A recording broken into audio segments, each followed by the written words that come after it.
Jansangram news, बातमीची सत्यता हीच आमची ओळख। तारा सावंगा आणि वडाळा येथील पशुवैद्यकीय दवाखाना राम भरोसे।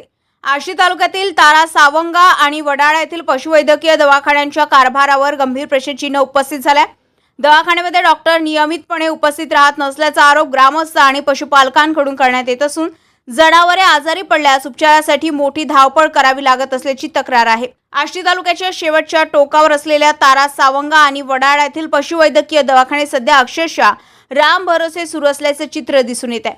संबंधित डॉक्टर दवाखान्यात नियमित उपस्थित राहत नाहीत, इतकंच नव्हे तर फोनवर संपर्क साधण्याचाही प्रयत्न निष्फळ ठरत असल्याचा आरोप करण्यात येत आहे। पावसाळा तोंडावर असताना जनावरांमध्ये विविध आजारांचा प्रादुर्भाव वाढण्याची शक्यता असते, मात्र अशा परिस्थितीत पशुवैद्यकीय सेवा प्रभावीपणे उपलब्ध नसल्याने शेतकरी आणि पशुपालकांमध्ये तीव्र नाराजी पसरली आहे। जनावरे ही शेतकऱ्यांच्या अर्थकारणाचा कणा मानली जाते, मात्र उपचाराअभावी पशुधन धोक्यात येते।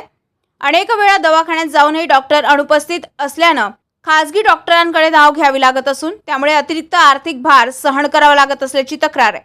दरम्यान तारा सावंगा आणि वडाळा परिसरातील पशुपालकांनी वरिष्ठ अधिकाऱ्यांनी या प्रकरणाची तातडीने दखल घेऊन नियमित पशुवैद्यकीय सेवा उपलब्ध करून द्यावी अशी मागणी केली आहे, अन्यथा तीव्र आंदोलन छेडण्याचा इशारा देण्यात आला।